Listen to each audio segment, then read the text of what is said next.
방문에 DM이 왔어요. 지난 컨텐츠에서 제가 힐링하는 공간이라고 소개를 해드렸었는데 오늘은 또 이제 DM을 보내주신 이런 사연들을 또 읽어드리고 같은 고민을 하고 계신 분들이 계시다면 또 제가 이야기해드리는 것들을 통해서 조금이나마 도움이 되시는 부분들이 있었으면 좋겠습니다. 안녕하세요. 22학년도 입시 준비하는 26살 유튜브 구독자입니다. 좋은 영상 항상 감사드립니다. 늦은 시간에 고민이 많아져 처음 연락드립니다. 중대도 동대도 아닌 한예종이라는 학교를 너무 가고 싶어하는 입시생입니다. 네. 소영학원 다니고 있고 연기랑 특기 같은 실기는 매일 열심히 연습 중인데요. 예종 영상 제출도 다가오고 자소서나 질의응답, 삶의 가치 등등 이런 것들을 어떻게 준비하면 좋을까 많이 고민하고 있습니다. 또 학원생이 얼마 안 되다 보니 지금 제 연기, 특기 실력이 전체 입시생들 중 어느 수준일지 저의 캐릭터나 매력은 어떤 것인지 잘 모르겠습니다. 유유. 그리고 특기는 실력이 느는 게 보이기라도 하는데 연기는 솔직히 늘고 있는 건지도 잘 느껴지지 않아 모르겠고요. 흐흐. 이런 고민이나 의문을 해소할 수 있는 방법이 있을까요? 도와주시면 정말 감사하겠습니다. 플러스 그리고 지금 시점에서 무엇을 가장 중점을 두고 하루하루를 보내야 하는지도요. 다이어트, 자소서 쓰기, 희곡 읽기, 특기 연습, 연기 연습 등등. 네, 우선은 정말 이 26이라는 나이에 입시를 준비하시느라 정말 고생이 많으실 것 같다라는 생각이 들고 전혀 절대 이제는 늦은 나이가 아니라고 하는 것을 저희 연기노트를 통해서도 많이 소개가 되었었고 열심히 준비하셔서 정말 좋은 결과가 있으셨으면 좋겠다는 생각이 들어요. 우선 이제 고민하시는 부분 중에 이게 내가 다니는 학원 참 좋다. 근데 소형학원이라서 내가 준비하고 있는 입시라고 하는 것들을 통해서 정말 많은 학생들이 준비를 하고 있을 텐데 내가 전체적으로 상위 몇 % 안에 드는지 알기가 좀 어려워서 이걸 어떻게 해야 될지 모르겠다 라고 하는 것에 대해서 제가 말씀을 한번 드려보자면 우선 팩트로만 딱 말씀을 드려보자면 상위 5% 학생들이 붙는 게 아니라는 거죠. 입시가 나중에 꼭 한예종에 가실 거라고 믿고 있는데 예종 가셔서 확인을 꼭 해보세요. 그래서 우리 학번은 정말로 연기 다 잘하는구나, 우리 학번이 정말 전설의 이 학번이 될 수 있겠다라고 생각이 드시면은 제가 드리는 이야기가 틀린 걸 수도 있지만 학교에 딱 보시면 얘는 진짜 어떻게 붙었지? 진짜 나는 정말 열심히 했는데 얘 어떻게 여기 들어온 거지? 이런 그 친구들도 분명히 있을 거거든요. 그런 친구들을 비하하는 게 절대 아니라 이런 것들로 미루어 봤을 때 우리가 고민하는 상위 5% 혹은 상위 10%의 사람들만 붙는 건 아니라는 거예요. 제가 나중에 조금 더 부가적으로 설명을 해드리겠지만 정말로 분명한 거는 실력만으로 승부하는 게 아니라는 거예요. 그렇다고 해서 연습을 덜 하셔도 된다라는 이야기를 하려고 하는 게 아니라 연기라고 하는 걸로 상위 몇 %를 판가름한다라고 하는 것 자체가 굉장히 어려워요. 나중에 우리 구독자님이 어떤 영화를 찍으시거나 작품을 하게 되실 때 많은 관객분들에게 인정을 받게 되는 날이 올 텐데 모든 관객들을 다 충족시키고 이 사람은 정말로 잘한다라고 다 인정받기는 너무너무 어려운 일이거든요. 연기라고 하는 것 자체로 내가 상위 몇 %일까로 나누는 것 자체가 굉장히 좀 어려운 일이기 때문에 그런 것들은 그냥 해결되지 않은 어떤 나만의 궁금증 정도로만 남겨두시는 게 좋을 것 같다라는 생각이 들어요. 그러면 이제 능률을 올리는 방법을 설명을 해드려야 될 텐데 만약에 여러분들이 나는 자존감이 꽤 높은 편이다 라는 분들이 계시다면은 다른 사람들 있잖아요. 지금 나하고 같이 그룹을 이루어 나가는 다른 나의 동료들을 나보다 더 높게 평가하시고요. 자기 자신을 낮춤으로써 자기 자신이 뭐가 부족한 것들이 있는지를 체크하시고 부족한 부분들을 채워 나가시는데 시간을 들이시면은 훨씬 더 효율적이고 건강한 방법으로 실력을 향상시키실 수가 있습니다. 멘탈적으로도 그렇고 신체적으로도 그렇고요. 그런데 확실히 이제 우리 연기노트 구독자님들은 아무래도 이제 현역들보다는 재입시를 하시거나 N수를 하시는 분들이 많기 때문에 그렇기 때문에 이제 우리가 이 부분에 대해서 조금 더 심도 있게 이야기를 한번 해보도록 하겠습니다. 스탠퍼드 대학교에서 철학을 전공하고 스탠퍼드 로스쿨을 졸업해서 1998년에 전자결제 시스템 회사 페이팔을 설립한 기업가이자 투자자 피터 틸이라고 하는 사람이 있어요. 이 피터 틸이 쓴 책 중에 제로 투 원이라고 하는 책이 있는데, 이 책에 나오는 내용을 조금 소개를 해드릴게요. 경쟁이라는 것은 아무런 이윤을 얻지 못하고 의미 있게 차별화되는 부분도 없이 생존을 위해 싸우는 것이라고 이야기한다. 그렇다면 왜 사람들은 경쟁이 건강하다고 믿는 걸까? 그것은 경쟁이 단순히 경제학적 개념이나 개인 또는 기업이 시장에서 겪어내야 하는 불편함이 아니라 하나의 강박관념, 즉 이데올로기이기 때문이라고 이야기해 줍니다. 우리 사회 구석구석에 침투해 있는 이 이데올로기가 우리의 사고를 왜곡하고 있다. 우리는 경쟁을 설파하고 경쟁은 필요한 것이라고 뼛속 깊이 새기며 경쟁이 요구하는 것들을 실천한다. 그리고 그 결과로 경쟁 속에 갇힌다. 경쟁을 더 많이 할수록 우리가 얻는 것은 오히려 줄어든다. 이렇게 간단명료한 진실을 우리는 모두 무시하도록 훈련받았다. 여러분이 정말로 열심히 노력해서 어떤 학교를 들어가시던지 내가 상위 몇 %였기 때문에 이 학교에 붙을 수 있었다 라고 하는 거를 알기에는 정말로 어려운 일일 거예요.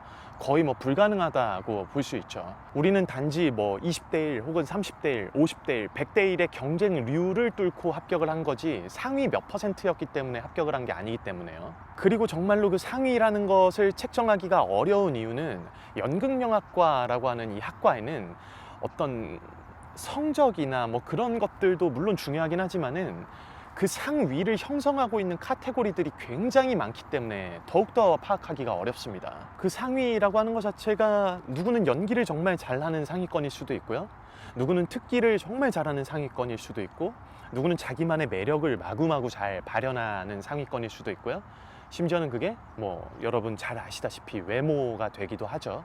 그렇기 때문에 이제 내가 상위 몇 %일까 이거를 파악하려고 하는 것 자체는 사실상 우리 구독자님들께는 별로 크게 의미가 없다는 거예요. 그리고 크게 그게 중요하지도 않고요.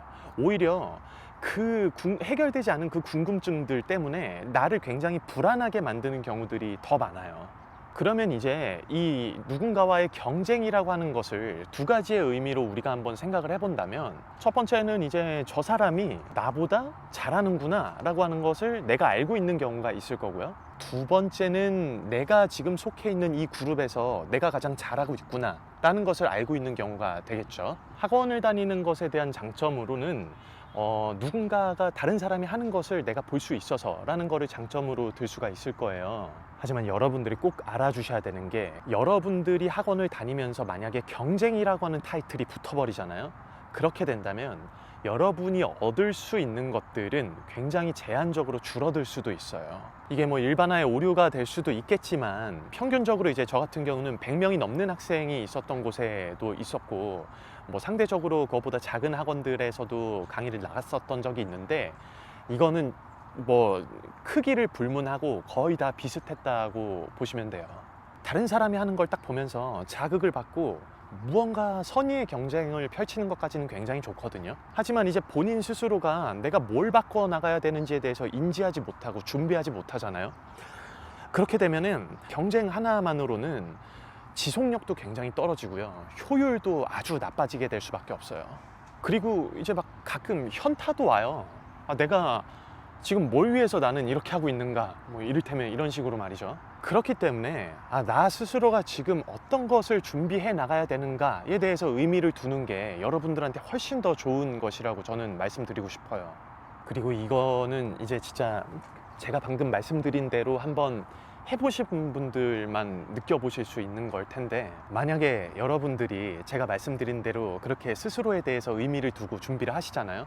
그러면 누군가가 여러분을 모델로 삼아서 본인 스스로 경쟁을 하기 시작할 거예요. 그렇게 경쟁을 하기 시작하잖아요. 그러면 제가 아까 말씀드렸죠, 경쟁하게 놔두시고요, 여러분들은 경쟁을 하는 게 아니라 다른 사람이 여러분하고 경쟁을 하게 만드세요. 그게 정말로 여러분 많은 사람들이 하지 못하는 어나더 레벨이 될 수 있는 방법 중에 하나입니다. 자, 그리고 이제 여기 끝에 지금 시점에서 무엇을 가장 중점을 두고 하루하루를 보내야 하는지도요, 다이어트, 자소서 쓰기, 희곡 읽기, 특기 연습, 연기 연습 등 제가 오늘 몇 가지 풀겠습니다. 지금 반드시 하셔야 되는 게 있어요. 그게 뭐냐면 질의응답을 준비하는 거예요. 이거 보시면서 진짜 무릎을 탁 치면서 아우 맞아 내 얘기야 하시는 분들 참 많으실 텐데, 이 대다수의 연극영화과 학생들이 가장 힘들어하는 것 중에 두 가지 말씀드려보자면, 첫 번째 당일 대사, 두 번째 질의응답입니다. 동의 가능하신가요? 자기 자신의 생각을 꺼내서 그거를 아주 논리적으로 정리해서 상대방에게 이야기하는 것을 정말 많이 어려워하는 것 같더라고요. 매년 그래 왔어요.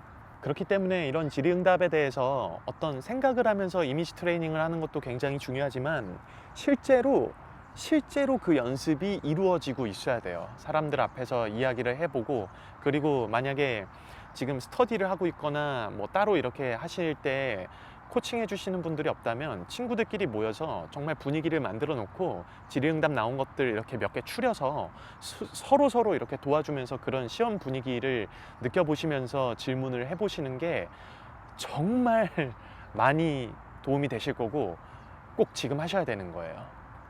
이게 내가 혼자 하려고 그러니까 수위 조절이 안 돼가지고 일단 모르겠어요. 그냥 다 얘기해 볼게요. 예종 2차에 대한 이야기를 한번 해볼게요. 만약에 작년하고 똑같은 컨디션으로 이루어지잖아요. 그렇다면 노래를 하거나 뭐 무용을 하실 거 아니에요. 그러고 나서 끝나고 바로 질문이 이어지기 시작을 할 거예요. 당황하지 마세요. 여기서 이제 중요한 게 있는데, 특히 뭐 무용이 끝나거나 이렇게 되면 숨이 막 차오르잖아요. 그때 그 숨 막 고르면서 질문에 대해서 이렇게 숨 고르느라 대답을 잘 못하고 있으면은 시간이 다 지나가게 될 거예요. 땡 소리 들릴 거거든요. 최대한 시간을 많이 아껴서 사용을 하셔야 되고, 2차에서 질의응답 하실 때 주요 포인트는 뭐냐면, 사족을 줄이시고요. 그 다음에 미사여구를 최대한 줄이세요. 아주 간결하게 이야기하는 연습을 많이 하셔야 돼요. 많이 하셔야 돼요. 질의응답이 연습이 안 돼 있잖아요. 그러면은 자기가 생각을 정리하고 있는 이야기들을 막 그걸 붙여서 문장으로 만들기 시작합니다.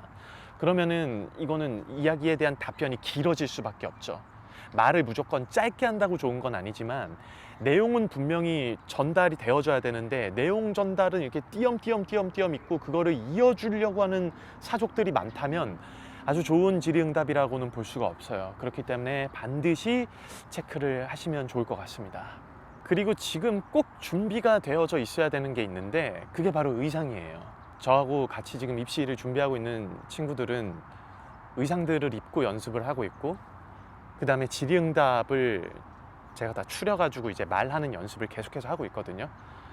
그렇기 때문에 이게 정말로 꼭 필요하다라고 하는 걸 제가 알고 있기 때문에, 우리 구독자님들도 이 콘텐츠를 확인하신 뒤부터는 꼭 연습을 하셔야 됩니다. 의상에 대한 거는 제가 정말 많이 강조를 하고 또 강조를 해도 모자란데, 입시생들이 가장 신경을 많이 쓰지 못하는 것 중에 하나가 또 의상이에요. 제가 만약에 조금 힘주어서 제 의견을 말씀드리자면은, 의상을 준비하지 못하잖아요. 그러면 본인의 시험을 망칠 확률이 거의 99%라고 저는 확신하고 있어요. 지금 여러분들이 하셔야 되는 거는, 내가 매일같이 드레스 리허설을 한다라고 생각을 하고 의상을 입고 연습을 해주시는 겁니다. 이게 뭐 찢어지면 어떡하나, 뭐 늘어지면 어떡하죠, 막 선생님 그러다가 이거 뭐 잘못되면 옷 이거 이상해지면 어떡해요, 그런 고민들은 정말 잠깐 넣어두셔야 돼요. 여러분이 무언가의 가격에 대해서 생각을 하셔야 될 때, 가격만 가지고 생각을 하는 게 아니라 가치를 반드시 중요하게 여기셔야 되는데요. 한번 생각을 해보세요. 내가 정말로 뭐 10만 원, 20만 원 되는 의상을 구매했어요. 뭐 40만 원, 50만 원이라고 할까요? 한 40만 원, 50만 원 정도에 되는 의상을 구매했다라고 했을 때, 그 의상을 다시 사는 그 가격의 가치와, 의상을 사서 정말 잘 보관을 하고 있다가 그 의상과 친해지지 않은 상태에서 시험을 막 급하게 준비하는 것에 대한 가치, 둘 중에 우리는 어떤 것에 무게를 더 둬야 될까요? 답은 굉장히 간단하죠. 내가 만약에 그 의상에 들어가는 비용을 아끼려고 정말 1년에 한 번 있는 내 시험을 망쳤다라고 생각을 한번 해본다면, 정말 상상도 하기 싫습니다. 저는 이제 그렇게 생각하고 매번 학생들에게 그런 것들을 많이 강조해서 이야기를 해주는데, 이 영상을 보시는 한두 분만이라도 그런 것들에 대해서 의미를 더 부여해서 준비를 하신다면 전 정말 성공적이라고 생각을 해요. 네, 오늘은 또 이제 아주 오랜만에 우리 구독자님의 사연을 제가 또 받아서 저의 생각을 또 한번 나눠보는 시간을 한번 가져봤는데, 이거 컨텐츠를 또 확인해 보시고 도움이 되셨으면 좋겠고, 또 같은 내용들로 고민하시는 분들도 오늘 제가 말씀드린 부분들이 도움이 되셨으면 좋겠습니다. 오늘도 긴 영상 봐주셔서 너무 감사드리고, 여러분들도 연습하다가 아시죠? 이렇게 또 힐링도 하시고 본인만의 시간을 또 가지면서 연기나 노래나 무용에 대한 고민들, 또 오늘 나온 경쟁에 대한 것, 의상에 대한 것, 많은 것들을 또 한번 고민해 보시는 시간을 가졌으면 좋겠습니다. 그럼 축하합니다. 합격입니다.